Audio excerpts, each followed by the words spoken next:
Welcome to aefTV. I am Wandi Swantengendo, and today we've got the CEO of Engie Africa, Yoven Moorooven.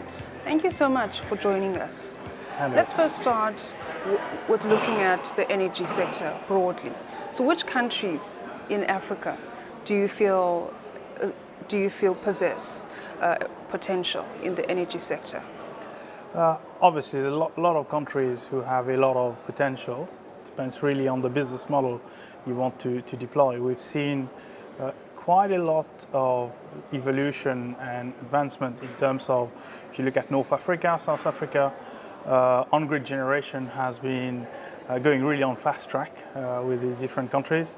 And then when we look at, in sub-Saharan Africa, removing South Africa off-grid, when we go to mini-grid, solar home system have been deployed quite widely, a bit everywhere. So the continent has a lot of potential. Renewables now participates to a lot of in power generation, whether it's on-grid, off-grid. So I would say mostly all countries. So what projects are you currently involved in, and what will the outcome be once they're completed? Yeah. So Engie Africa, we've been present for more than 50 years on the continent. So we've been building our history through time. When it comes to power generation on grid, we have more than 3,000 megawatt of generation capacity. Very much present in Morocco with more than 1,400, 500 megawatt. In South Africa, 1,000 megawatt in a CCGT plant.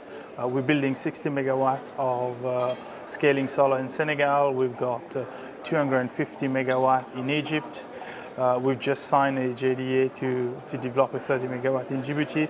So we participated into a lot of the program, a bit everywhere on the centralization side on grid. But again, for us, what's important is also the off-grid, being able to bring electricity to the continent quickly, meeting the goal of 2030 for global energy access. And we've deployed a lot of mini-grids also into 6 countries, solar home systems also in 6 countries. So we are present today in more than 15, 20 countries with all across these solutions. What are the most important drivers which have a potential to transform the energy sector? So interestingly, we've seen a lot of evolution in technology that enables to develop, let's say, the energy sector differently. So what comes with technology is innovation also, the way of looking at business. Connectivity, data allows us to develop on the off-grid sector. Off-grid meaning not only to people, but also to private sectors, being able to make them autonomous. But I think what is important going forward is authorities, governments need to rethink a bit the electricity planification, what is needed. Regulation is going to be key to be able to deploy the electricity plan for us to be able to move quickly, but also in terms of attractivity of investment, of working the regulatory framework, but also looking at import tariffs on solar. But we've seen that technology is an enabler to move fast, and it's going to evolve, and the cost also will go down. We've seen in renewables costs have decreased by more than 3 to 5 times, and we hope it's going to continue.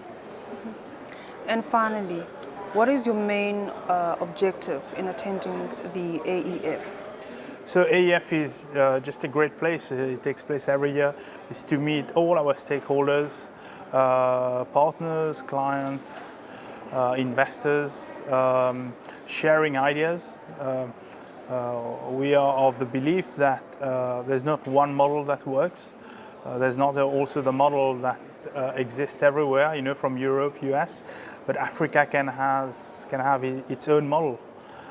So we're here to find this, and we're also here to say we need to tackle global energy access by 2030, and this is a place it starts, And I hope in the coming years during the AEF, we won't be talking about global energy access, but we'll be talking about Africa as one of the best continents to do economic development to attract investors.